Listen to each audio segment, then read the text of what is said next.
Govinda Jai Jai Gopala Jai Jai Radharana Hari Govinda Jai Jai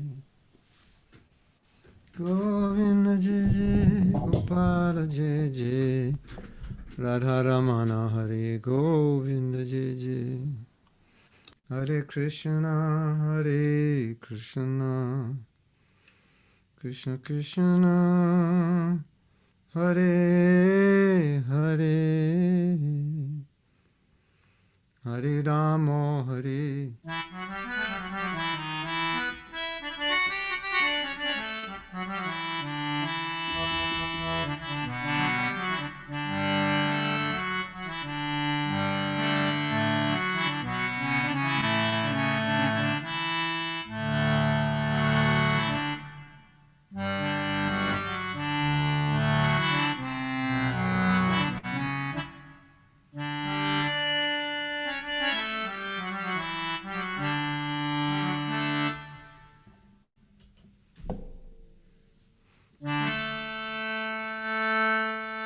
Namaya Vishnu Padaya Krishna Prestaya Bhutale Srimate Bhakti Vedanta Swami Iti Namine Namayam Vishnu Padaya Krishna Prestaya Bhutale Srimate Bhakti Vedanta Swami Iti Namine.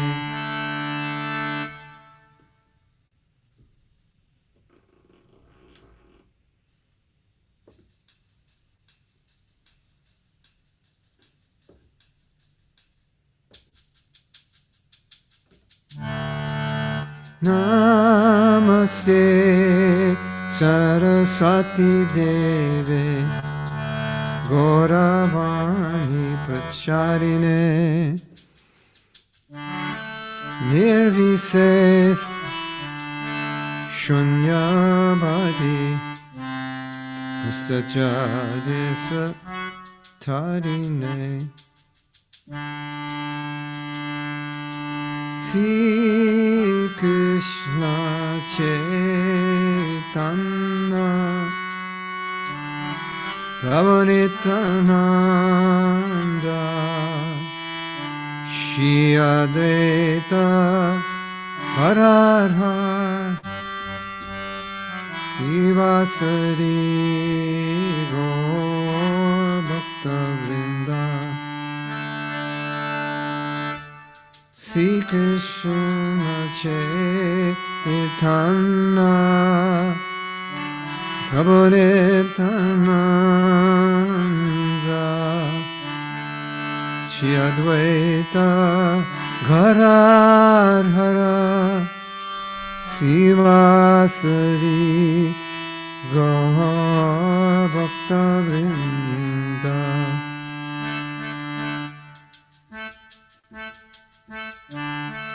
Sri Krishna Chaitanya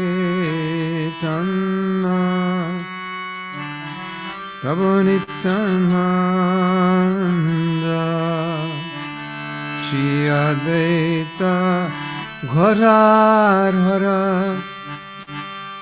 Srivasari Gaur Bhakta Vrinda.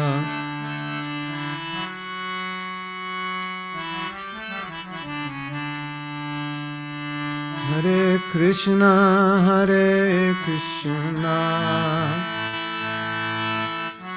Krishna Krishna Hare Hare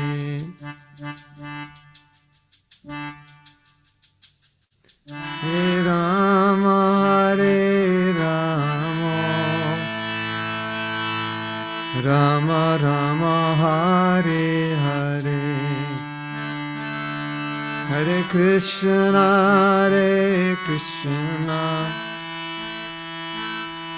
Krishna Krishna Hare Hare Hare Rama, Hare Rama, Rama Rama, Hare Hare, Hare Krishna, Hare Krishna, Krishna Krishna, Hare Hare, Hare Rama, Hare Rama, Rama Rama, Hare Hare, Hare Krishna, Hare Krishna, Krishna Krishna, Hare Hare, Hare Rama, Hare Rama, Rama Rama, Hare Hare, Hare Krishna, Hare Krishna, Krishna Krishna, Hare Hare, Hare Rama, Hare Rama, Rama Rama, Hare Hare.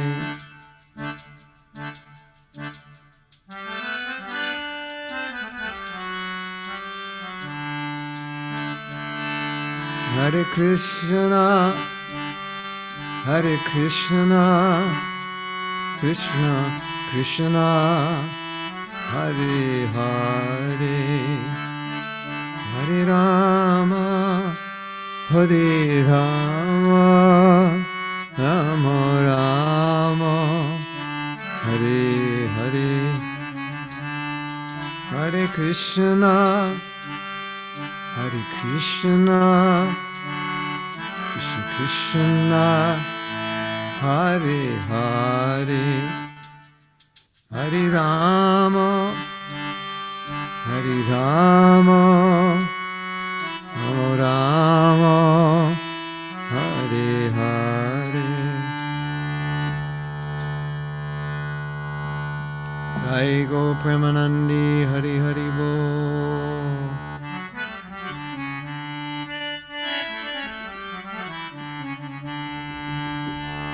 Srila Prabhupada ki jai. Gaur Bhakta Vrinda ki jai. ISKCON Oslo ki jai. Gaur Bhakta Vrinda ki jai. Hare Krishna. I am going to pin you so I can see all of you in the temple. There you are. So due to a little bit of distancing, some are sitting on the side, so you cannot see them in the camera also. But maybe I can they come over so I can see them? There they are. There they are. Social distancing. Social distancing. But there's a lot of space here. Okay. Sita, you want to come in? I want to see your lotus face. I'd like to see your lotus face, if it's possible. Like this. And we have you on a what's it called? A 300-foot screen? You have me on a 300-foot screen? Whole city can Projector. See me? And it's broadcasting out on the street? Yeah. Oh, that's great. Okay, let me move my keyboard. I will mute us. I have sent you some questions yesterday, and I got one more, so we can take that at the end. You want to decide which questions you want to ask, or I should just take them? Someone here also maybe have a question, then we can take it live. We have some very heavy questions. Okay, I'll mute us. Okay, so I'll read the first question. Okay, fasten your seatbelts, everyone. Heavy questions.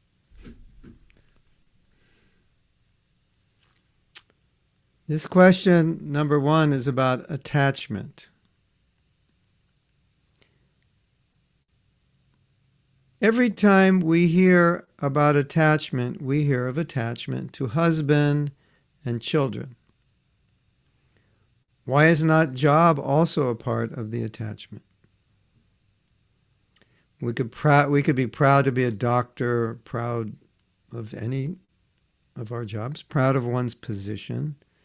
Should one not let go of these attachments? Which attachments are good for our our spiritual life?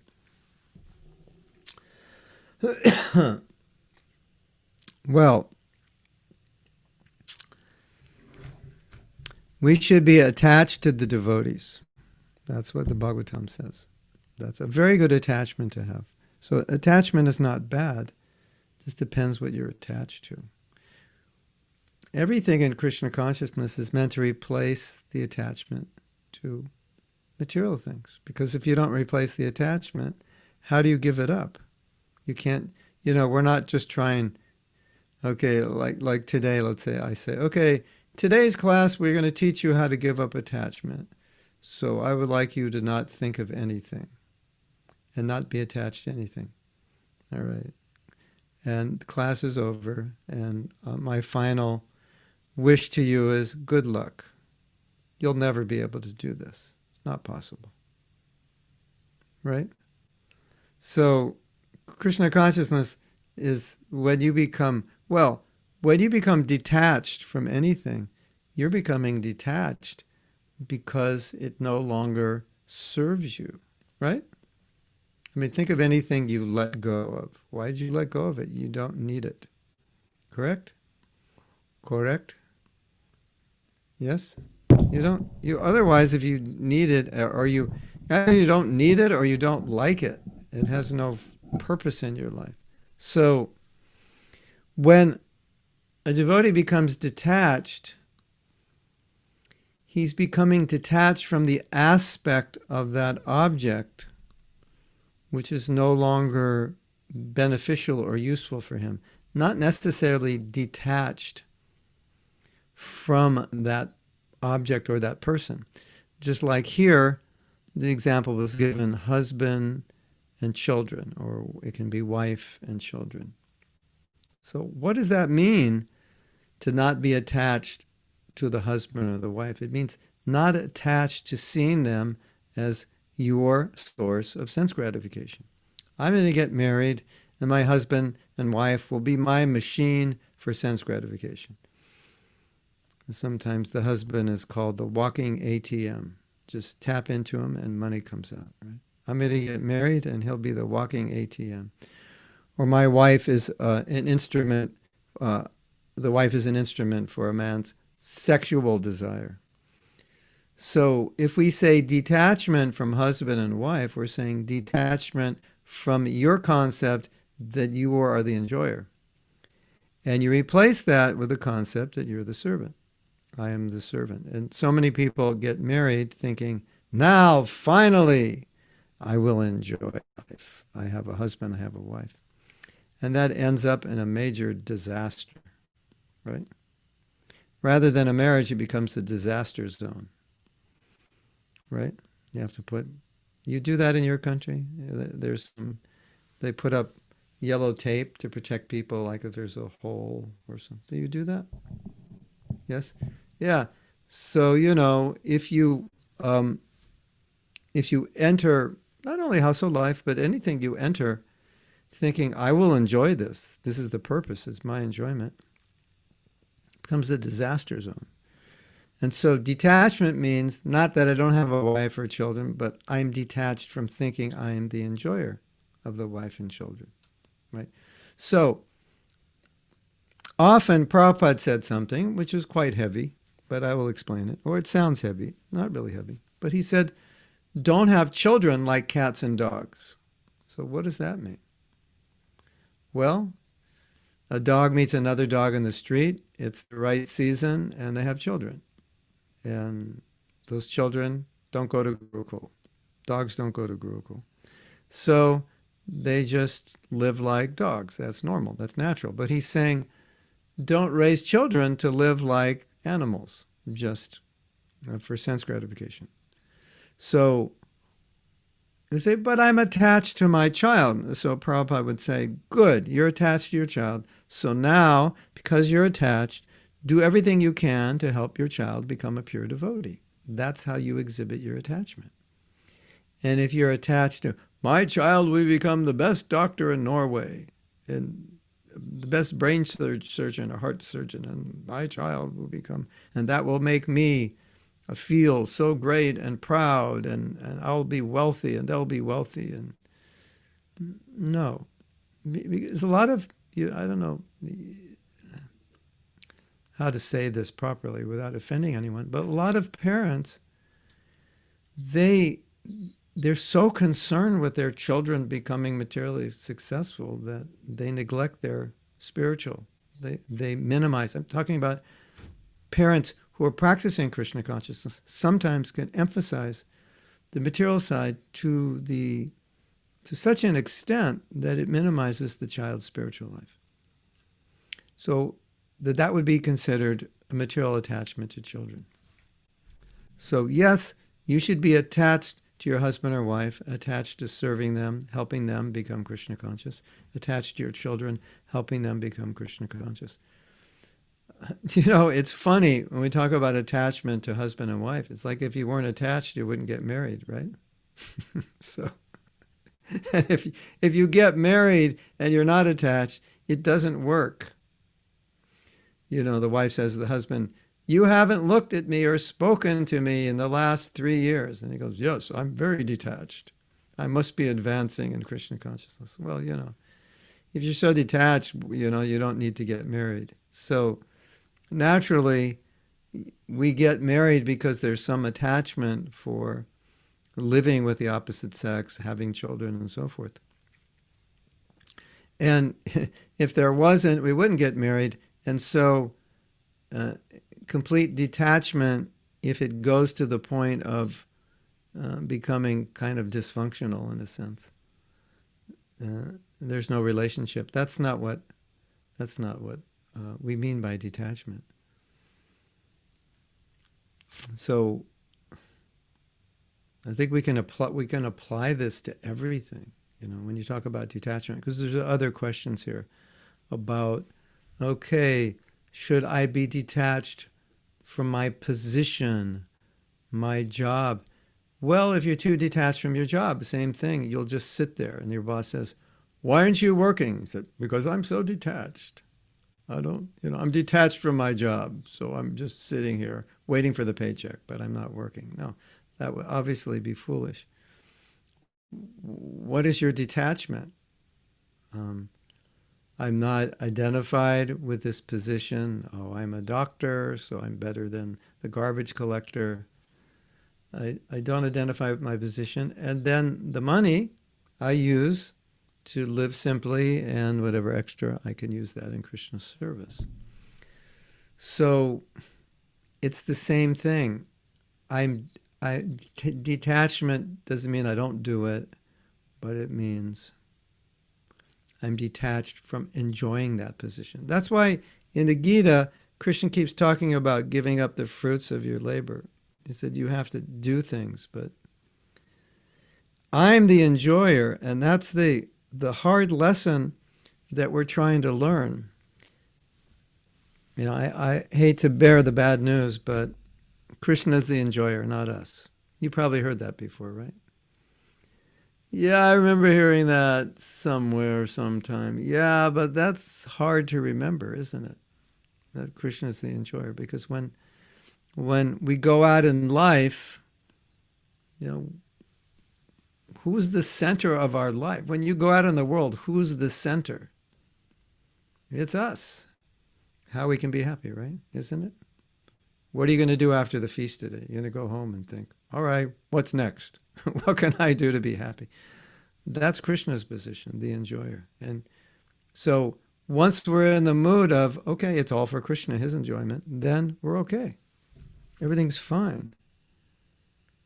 And that's detachment. And so you live in a big mansion, you have all facility, and you're completely detached because you see it's all for Krishna. It's not mine. It's not my house, right? And you live in a little hut, and you think, this is my hut. This is my family. This is my... And then you're completely attached, even though you look like you're detached. Right? Does that make sense? Now, I began by saying, because the question says, well, what attachments are good?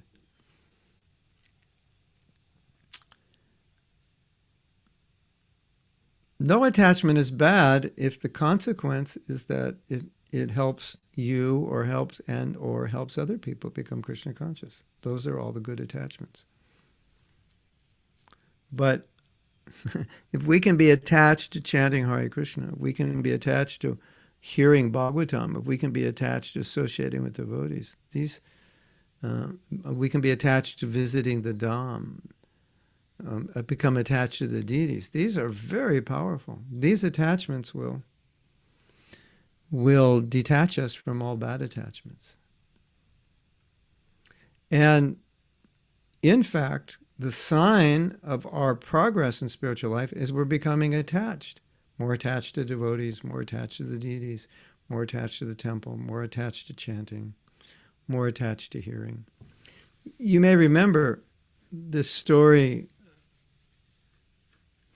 when Srila Prabhupada was being recommended for initiation. Bhaktisiddhanta said, yes, I've noted that he likes to hear, because whenever Prabhupada was in the presence of Srila Bhaktisiddhanta, he just wanted to hear from him. And if there were any other events that he could go to, he wouldn't go. He would always just hear from Srila Bhaktisiddhanta. So he was very attached to hearing. That's a very good attachment, isn't it? And Prabhupada showed that. So if we're progressing in spiritual life, one of the ways we can see it is by our attachment. I can't see the deities. Oh, it's too late? Or the curtain's closed? Or yeah. Maybe I get darshan later. Possible? Yeah. So I think these are, I think we should also be attached to our service. That's really good. That we look forward to it, we dream about it, we execute it with enthusiasm, we like to. Because obviously, I mean, here's the problem, obviously, if we're not attached to spiritual activity, as I was saying in the beginning, we're going to become attached. We can't just sit around without attachment. We're going to be attached to something. And I have found in my own life, and also I've helped devotees understand this because I've seen that having service that inspires us is one of the most important things for our spiritual life. Because inspiration and enthusiasm is natural. But if we don't have service, which is inspiring, then we get inspired by something else. Inspired by the latest this or that, sporting event, politics, fashion, shopping. There's so many things to inspire us, so to speak, inspire us. But when you're inspired in your service, it tends to occupy your heart and your mind. You look forward to it, you think about it. So it's such a blessing to have service. Don't ever think of service as an inconvenience or something getting in the way of your life. It's the greatest blessing. And in fact, as we know, as Prabhupada has said many times, Krishna does not need our service. The service we're doing for Krishna is for our benefit, not for him. He's not like lacking anything. Oh, I don't have enough servants. Can you serve? No, Krishna has plenty of servants. He doesn't need us. We need his service. So many times Prabhupada said the service is created for our benefit. So it's important to have service, and especially service that inspires you, that makes you think about it. Because when you're inspired in your service, then your mind and heart, emotion, everything is involved. It's involved in that service. It's what occupies your mind. Prabhupada said we should think of Krishna 20 hours a day, and you might think, well, I'm not very advanced and I'm not very attached to Krishna. How could I think of him 24 hours a day? But you can think of service 24 hours a day. And service is not different from Krishna. So in a state where you're not that, where you're progressing in Krishna consciousness, if you have service and you think, I have to do this, I can do it better in this way or that way, you're absorbed.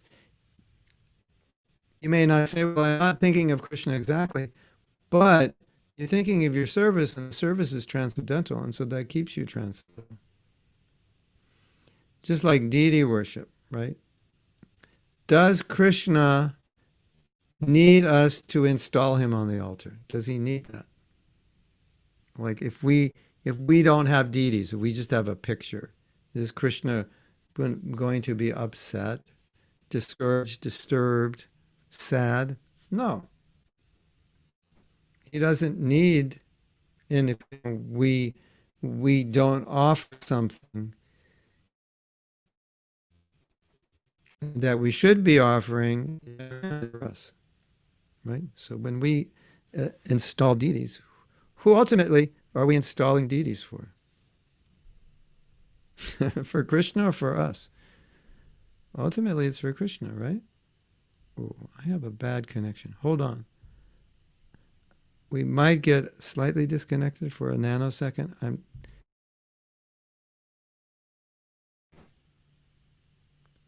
Which should be better. Okay, we're still here. I'm still here. Hopefully better. I don't know. Should be better. We'll find out. Yeah. So I could, for me, in my personal life, having a service that's in line with my nature, that inspires me, has had so many benefits on my spiritual life. So many aspects of my spiritual life have benefited from being inspired by my service. And I've had services which were not inspiring, which were very difficult for me. And it was more difficult. It made my spiritual life more difficult to be steady, more difficult to jump out of bed, knowing that today I have service that just drives me crazy. I can't do it. I don't like it. It's not my nature. The day will be another nightmare for me. I've been in situations like that where the service was so against my nature. It was like I was living in a nightmare, kind of. And you might say, but how can you feel that way about devotional service? Okay, I'm exaggerating. But compared to being engaged in service which was aligned with my nature, it felt like that, like not inspired. So if you can find service that inspires you, it's a great fortune. Okay, now we have question number 2, which is similar to question number 1. Are you ready for question number 2? It's about sense gratification. 2 dirty words that we often hear in the Hare Krishna movement. Prabhu, you're a sense gratifier. Get out of my house. I don't want to see your face. So this is the 2 dirty words of the Hare Krishna movement. Sense gratification. Doesn't get any worse than that, right? Sense gratification. Prabhu, that's just sense gratification. Okay, so we get to talk about it. Is it that only sex life and attachment to it is sense gratification? And the question goes on. Every time sex life is used as an example, and I think that it's more than just that, but people don't understand. Isn't it gambling and other addictions, shopping, eating, gaming, how to give these up? I think it's similar to the first point. It's much more subtle than gross activity. It's actually thinking, doing anything, thinking with this ego of I'm the enjoyer, then it becomes sense gratification. Simple, right? All right. Look at that beautiful sunset. Sense gratification, Prabhu.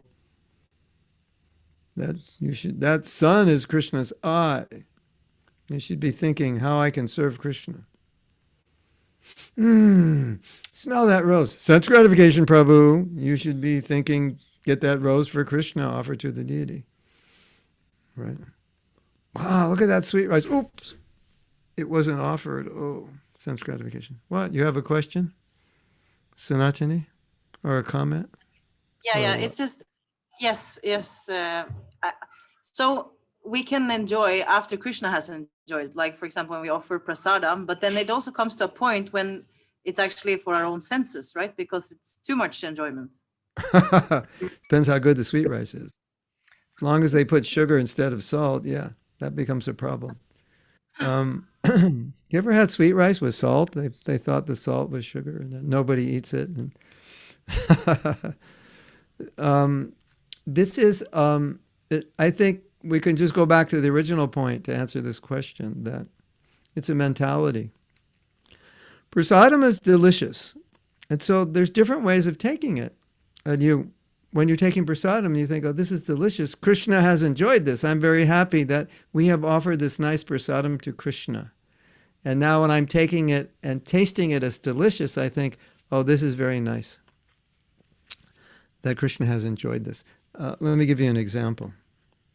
Let's say Sanatani, you're having a birthday party for your daughter. And you hire a devotee to bake a cake, a birthday cake. And you're really busy. And so you're doing everything at the party, and you don't take prasadam with the devotees. And after the party's over, you finally have time to eat. And you're eating the birthday cake, and you're thinking, this birthday cake is so good. But you're thinking, oh, all the guests and my daughter, I'm so happy they got to eat this beautiful, delicious birthday cake. That's how you're thinking. Although you're tasting it and it tastes good and you're enjoying it, but you're also thinking, everybody got to enjoy this birthday cake. Now, you might say, well, I don't know exactly I'd be thinking that, but let's just assume you are. But I definitely know if that birthday cake had salt in it instead of instead of sugar, or let's say it had sand in it had salt and sand instead of sugar, you'd be eating it and you'd be thinking, oh no, everybody had to eat this cake and my daughter on their birthday, and so you understand the idea, right? That we're enjoying it, but we're thinking it's enjoyed by Krishna, so we're happy that it was made so nicely, and also thinking, well, it's been enjoyed by Krishna, and therefore he wants me to relish it. And because it was offered for his enjoyment, I'm relishing it as prasadam. It's different because the mentality is not that I'm the enjoyer. As soon as the mentality is I'm the enjoyer, then you can turn anything into sense gratification, even the holy name, right? I'm the enjoyer. I'm going to do kirtan, and you are all going to think Mahatma's kirtans are amazing, and I will be famous in Oslo as the greatest kirtaniya that ever appeared in Norway. And that's the only reason I decided to give this class, just so I could become famous in Oslo as the greatest kirtani. So nothing wrong with the kirtan, right? Just something wrong with the person leading the kirtan. The mentality, right? So you can turn something Krishna conscious into sense gratification, and some sense gratification you can turn into Krishna consciousness by your mentality. So, okay, and then we're saying, the Shastras always talk about the other two dangerous words, sex life. Bad words, don't talk about it. Okay, but Krishna says, Dharma virudha bhuteshu kamosmi bharatashama. I am sex, I am that sex life. When you have sex for having children, I am that sex.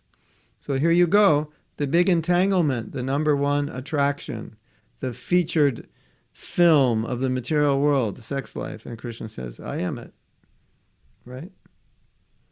So, and then you have this example, which is so interesting, the Mayavads. So the goal of the Mayavad is to become God, or at least to think they've become God. So in order to become God, they become austere. They give up sense gratification. But becoming God is the greatest sense gratification, isn't it? I mean, if you could become God, you would be the supreme enjoyer. So they renounce to get the ultimate position of the ultimate enjoyer, becoming God. Because what can be better than becoming God? You could become Bill Gates or Jeff Bezos or Warren Buffett or any kind of millionaire. But if you could become God, that would put them to shame. You'd be in a much better position. So even in the name of renouncing, ultimately they're renouncing with the desire to become God. You want to hear a joke? Somebody, this devotee's very funny.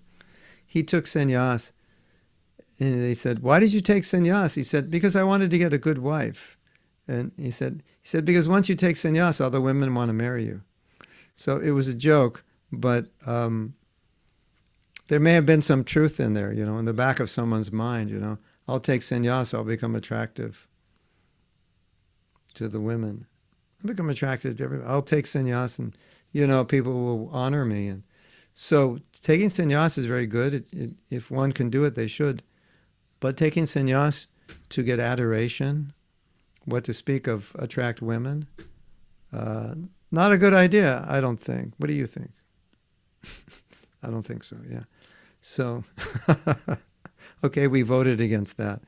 But so the point is, you can take something good and with the wrong consciousness, try to enjoy it, and take something bad and with the right consciousness, turn it around.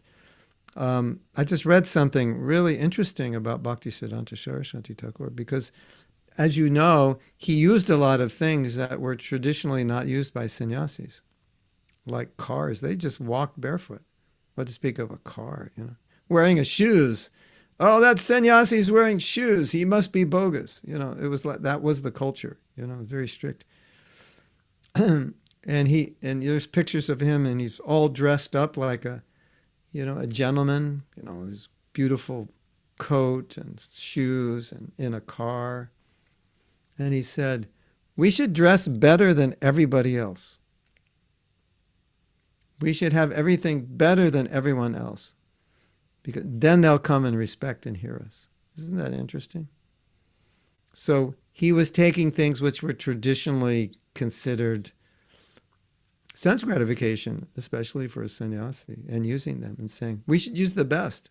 Devotees should have the best. We should, and he could use it all and be completely detached from it. So that's the idea.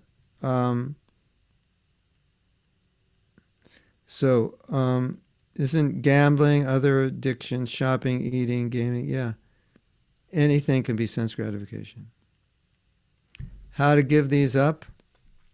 Well, we should be so busy in service we don't have time for them. Oh, today, Prabhu, I was so busy. It was amazing. By 5 p.m. in the evening, I realized I hadn't eaten breakfast or lunch yet. That ever happen to you? You ever get so busy that like you miss a meal? It happens to me a lot. Like I'll show up for breakfast in my house. I have an office outside my house. I'll show up about 2 p.m. and I'm really busy, and I'll ask my wife, "So what's for breakfast?" Because I was like writing all morning, and I just lose track of time. So that's good, right? You get so absorbed in service, you forget. I mean, if you have to go to work, it's not good to forget. But if you can be so absorbed that you forget sense gratification, that's good. So that's a way to forget sense gratification. But ultimately,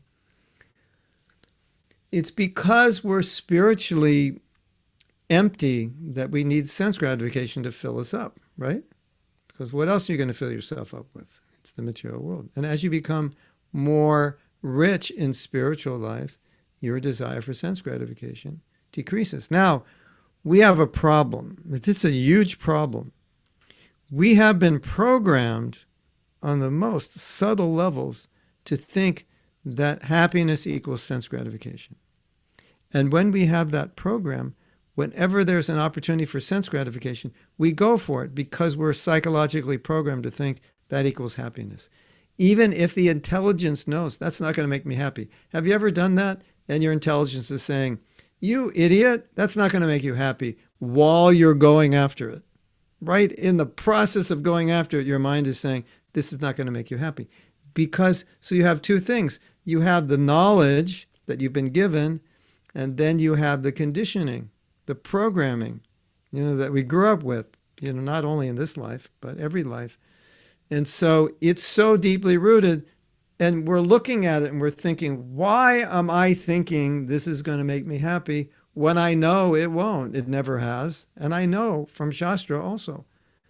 That's because we're conditioned just to think sense gratification equals happiness. So we have to experience Krishna consciousness on a level where it can replace sense gratification, where we experience it as better. Because just knowing it's better, doesn't work. I mean, it works sometimes, but not always. But experiencing it as better, that's what works, right? If you don't experience it as better, then why would you be able to give it up? Why would you even want to? Because you have nothing, right? So, okay, let's give an example. And I think this is easy for us to understand. You see a person who's addicted to drugs or addicted to alcohol. What do you think? Well, there are many things you think. One thing you think is, oh, unfortunate person. But probably at some point you think, empty life, right? What was going on in their life that they needed to drink alcohol every day, all day? You think something, some sadness, some emptiness. And you think, well, naturally, if they had some education, had a decent job, had friends, family, what to speak of Krishna consciousness, they had something more. This is just a material example. They had something more. They wouldn't have done that. And if they're going to break the addiction, they also need to find something more in their own life. Isn't it? I think that's a simple example to understand. But it's the same thing with us. If we don't have more spiritually, we're not full spiritually, then we just become attracted to the things of this world that we've been conditioned to be attracted to. And the problem now, this problem is so severe now because society has become so degraded that everywhere you look, there's sexual vibrations. And the point of spiritual life, one point of spiritual life is to be able to control that, because if you can control yourself sexually, you have control of everything else. And everywhere you look in this society, there's a subtle message that says you should have sex. It's not saying you should get married because it's good for your spiritual life. It's basically, subtly, we're being programmed to say, you should just have sex because that'll make you happy. Sex with who? Anybody will do it. That's how we're being programmed. And so if we don't have some form of higher taste in Krishna consciousness, that kind of programming is going to affect us, subtly or grossly, right? If it's not gross, it's subtle. You'll spend all your money to look good, to impress other people. You'll spend all your money to become somebody special. That's a subtle aspect of sex life. So either gross or subtle.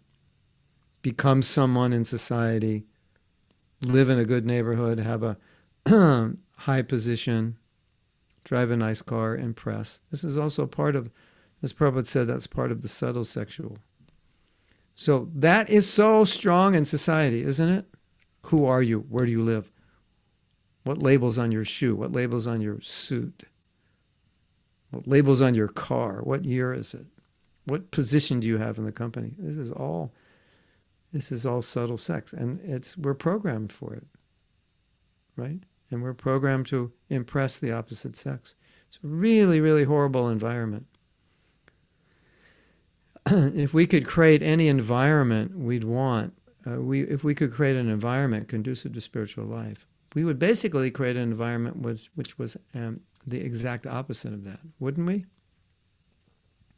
Where there's more separation of men and women, where men and women dress in a way not to attract one another, where we're not trying to inflate our egos with position, but we're just trying to be servants, we're trying to help other people. That's what we'd be doing, right?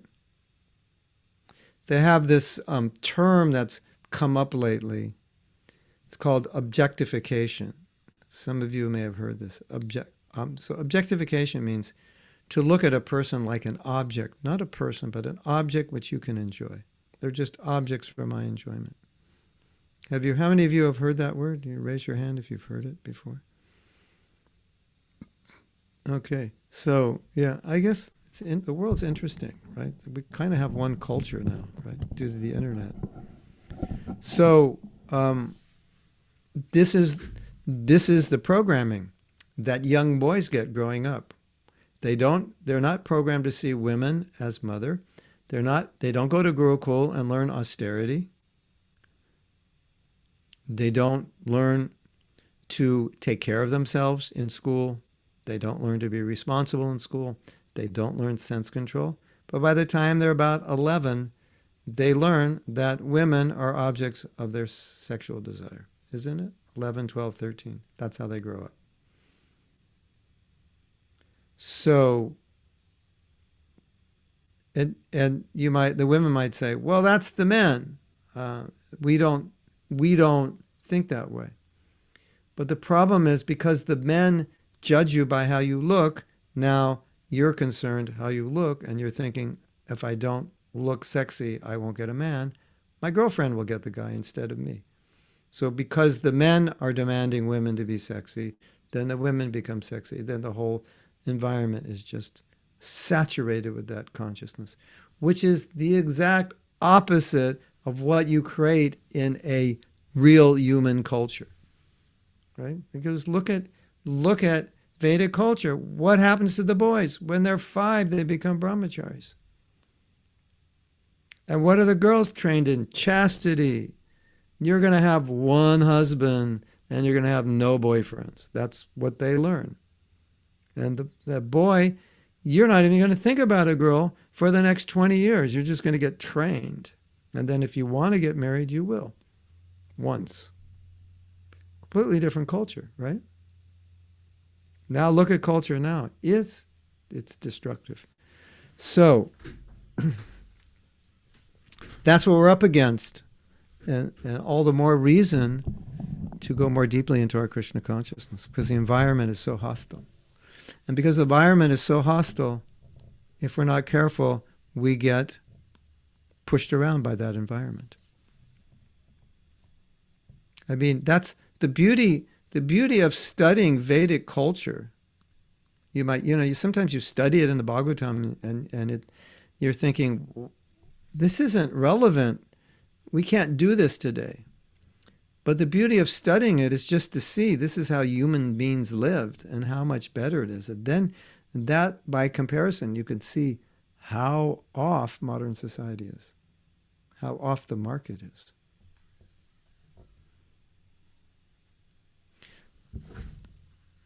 We have another question. How to redirect negative passions to Krishna? Is there any method? Yeah, I think the answer, service. Negative passions, you mean like anger and envy? And yeah, there are ways.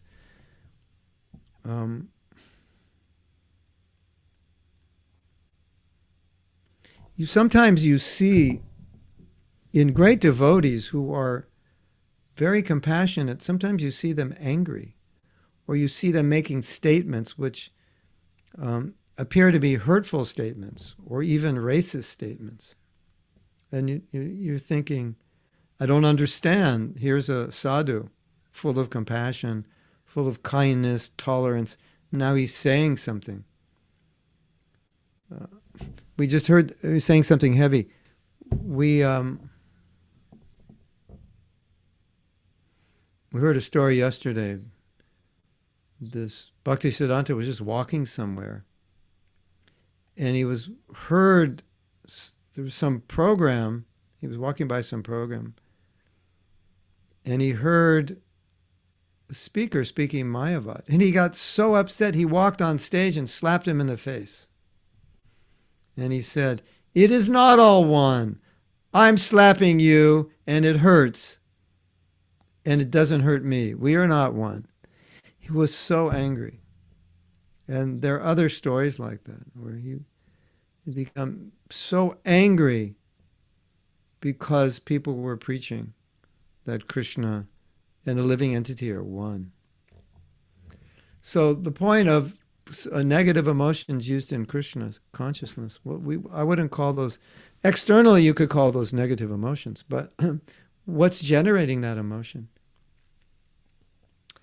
What if you were walking down the street and you heard someone talking about your mother, saying, your mother has no head, your mother has no arms, your mother has no legs? Would you be upset?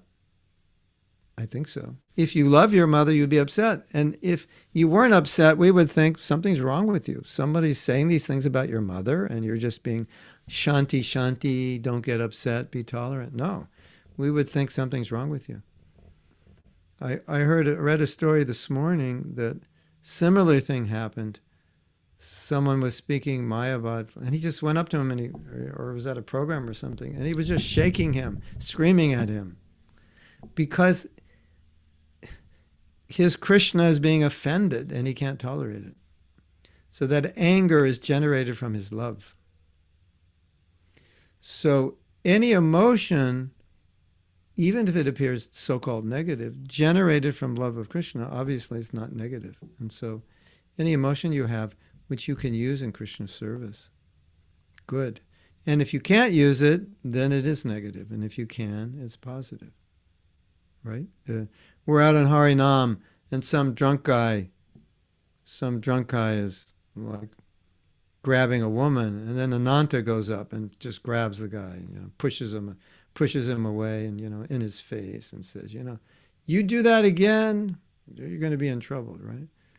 And Ananta's blood is boiling, and everybody's saying, don't punch him, Ananta. He goes, I won't punch him now, but next time. So he's using he's doing that to protect the devotees. He's angry that this drunk is bothering the women. He's angry, but that anger is generated from his desire to protect the devotees. So that we always have to look at the reason why we do something, because you may do something which looks good for the wrong reason, or do something bad for the right reason. So as long as the emotions are being used in Krishna's service and generated out of affection for Krishna or his devotees, it's not negative. Right? I mean, sometimes a devotee may say, I hate such and such person, and such person. You hate them because they've caused destruction to so many people, some politician, leader, corrupt, despot, and you feel anger towards that person for causing so much suffering. I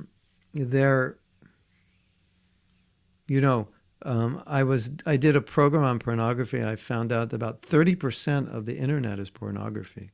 It's one of the biggest industries.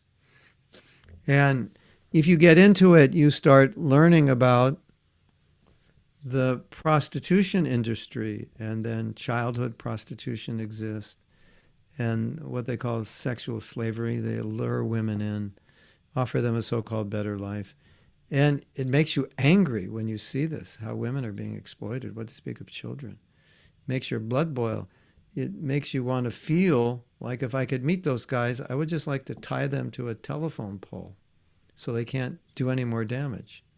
And it makes you feel like I want to arrest everyone who has a website, pornographic website. I'd like to arrest them.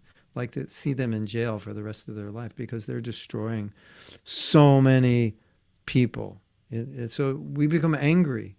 Obviously, we're not going to go arrest people, tie them up to a telephone pole. But sometimes these emotions come up. We feel angry when we see people exploited. And so those emotions are being generated because of our concern that people are suffering, people are being misled. We become angry. Or sometimes we become sorry. We start crying when we see this. It's so sad. Or we have both emotions. So this is all transcendental, we can say, because it's in Krishna's service. Question 4. Why is the whole culture important to embrace? How we dress, how we keep our hair, how we speak, how we deal with others, because it affects you. So the idea is that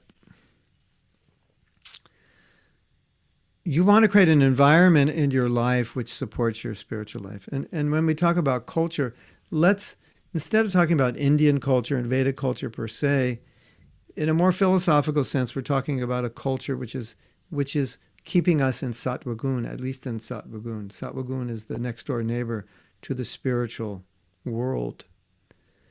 And so we eat sattvic foods, whether it's a pakora or a veggie burger. Still, it should be sattvic. No onions, no garlic, this and that. So the idea of the culture is that it's sattvic, and anything within the culture that can help you in your Krishna consciousness, then you should do it.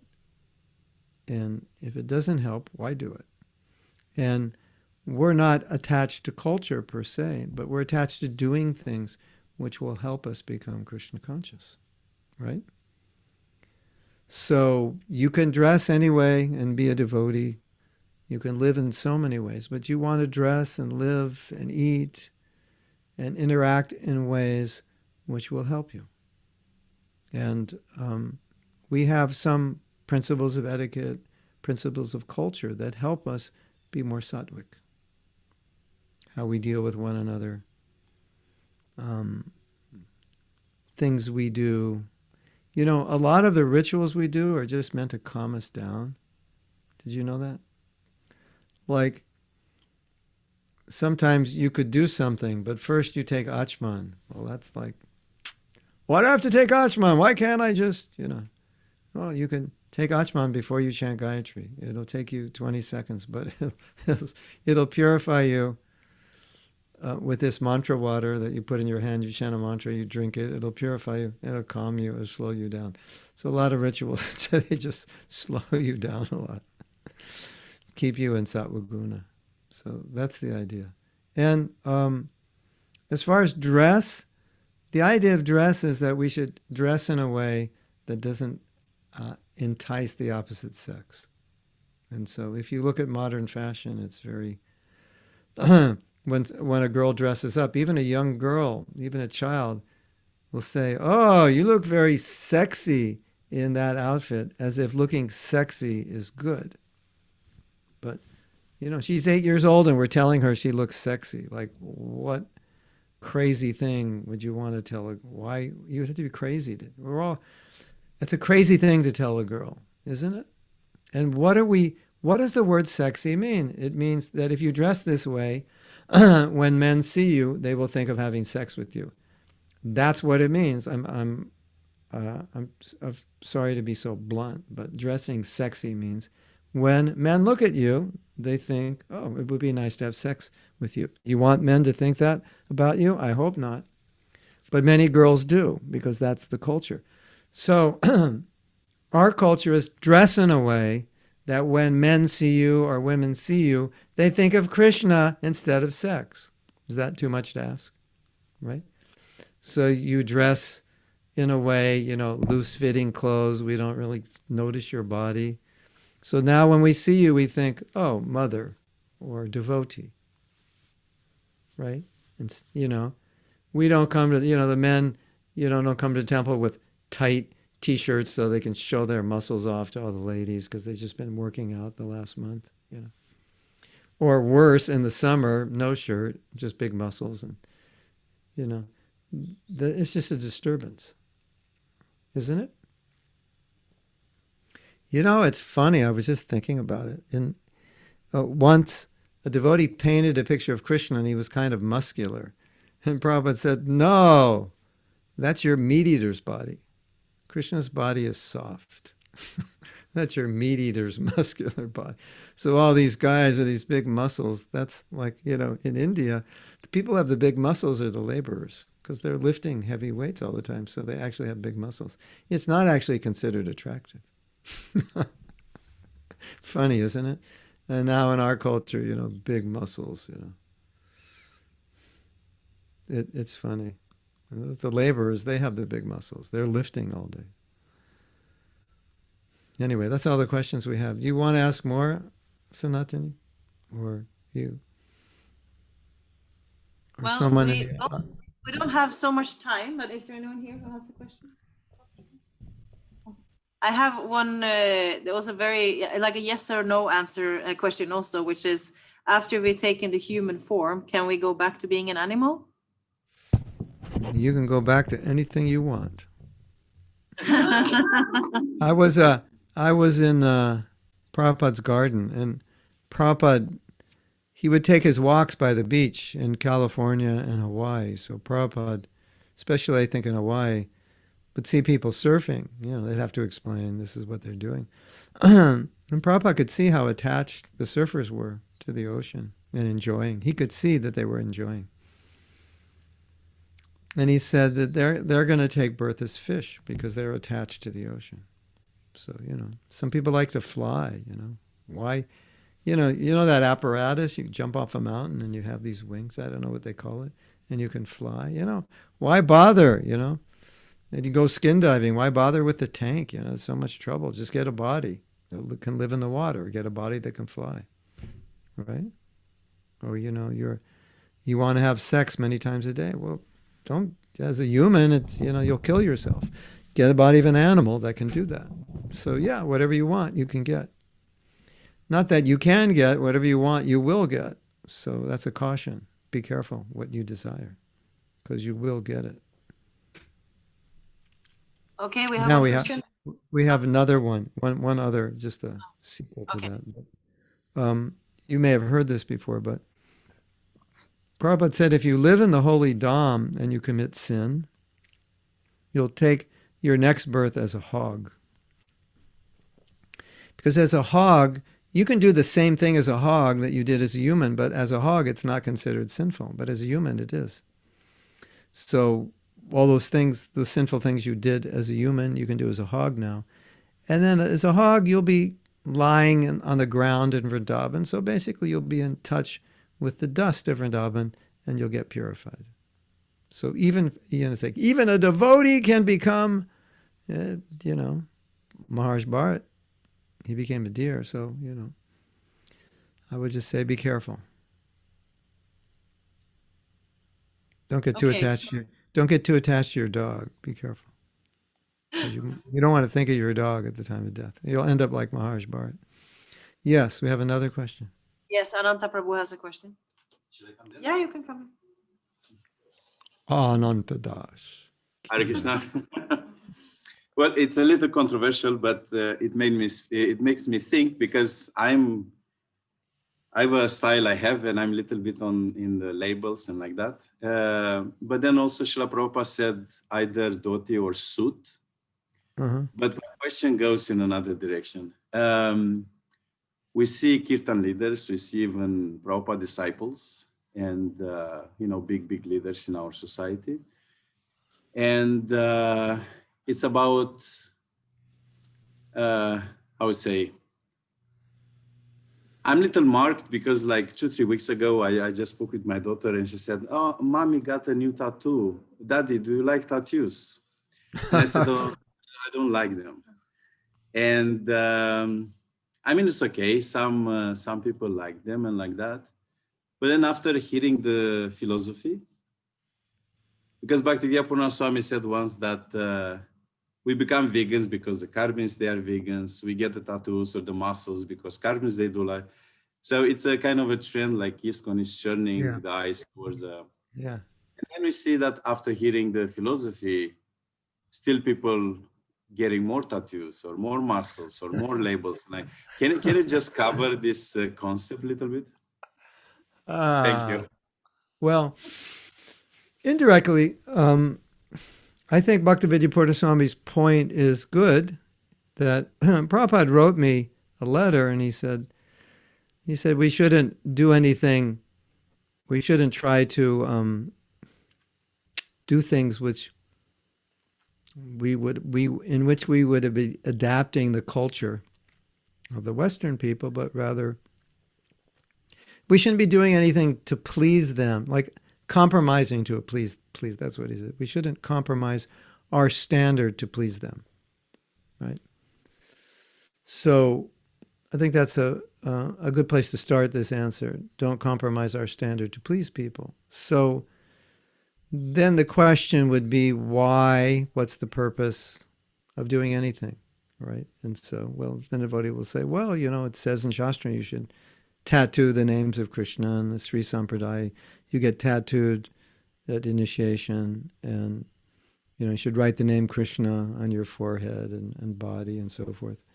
So I for one am not inclined to criticize anyone for having tattoos, but if the reason for getting the tattoo is to get more sex life, obviously, or impress the women, or impress anyone, but it's interesting because, like Bhaktisiddhanta was saying, we should dress better than them. So what does that mean, to dress better than them? It means you're wearing the clothes they wear. You're impressing them with the styles that they wear. You just have better, you have the same styles, but just better styles. So, that's also a consideration of doing something which would perhaps help us in our preaching to get to impress people. I don't know. I think sometimes devotees do that. It's like, it gives me an advantage with these people. I know one devotee, she grew dreadlocks, and I said, "Why do you have dreadlocks?" She said, "So I can preach to the other people with dreadlocks. It's easier." Now she shaved her head. I don't know. I guess she's going to preach to the people with shaved heads. So I'm not sure. I haven't asked her why she shaved her head, but everything goes back to why you're doing anything, why you're dressing a certain way, and sometimes it's hard even to admit to ourselves why we do things, isn't it? Like, why am I doing this? Out of ego or out of devotion? So I think that's it's really a question the individual has to answer, why they're doing it. Why did you get this tattoo? Someone might say, well, this is a tattoo of Sri Radha. So why'd you get it? Because so people are going to see it. I walk down the street, they look at it and they go, that's cool. And they're seeing the name Sri Radha. All right, so they're benefiting. They may be thinking like that. I'm benefiting with the name on my body. You'd have to ask them. And I think, culture, cultures will change. And in the future, it may not be tattoos, it may be something else. But I think we should be a little cautious about being affected by modern trends, for sure. That's why the dhoti is good, because it's never in style, which means it's always in style. And you don't have to worry about the style, because the style never changes. Okay, Maharaj, I think we have to round up. We're going to have Arti. You want to have darshan? Yeah, I like to have darshan. Ravi, will you take the computer and show him? Thank you so much for taking your morning time. And my pleasure. Nice to see you all. We have a limitation of 20. It's still on? Yeah. It's just froze. Oh. Yeah, we have Limitation a limitation of 20 people. Yeah. We have a few devotees on Zoom also. Yes, I sent them link. Some are home. Jai Jagannath. Jai Jagannath. Hare Krishna. It's Yurga Mataji who was dressing today. Nice. So now Beautiful. we will have Arti and prasadam. Okay. I will have breakfast now. Mahatma Prabhu ki Srila jai. Prabhupada ki jai. Gaur Bhakta Vrinda ki jai. So we will see. My wife loves Norway. She says, I love Norway. I want to go to Norway. I love every day she said. Yes. She says, I want to go to the northern star. What do they call that? The northern. She wants to go to the Northern north. Lights and like this. Yeah. Yes. She's dreaming It's about cool. it. Northern Lights, yeah. She Yeah. wants to go. So someday we'll come together. Hare Krishna. Hare Krishna. Jai Prabhupada. Hare Prabhupada. Gaur Premanandi. Hari Hari Bol.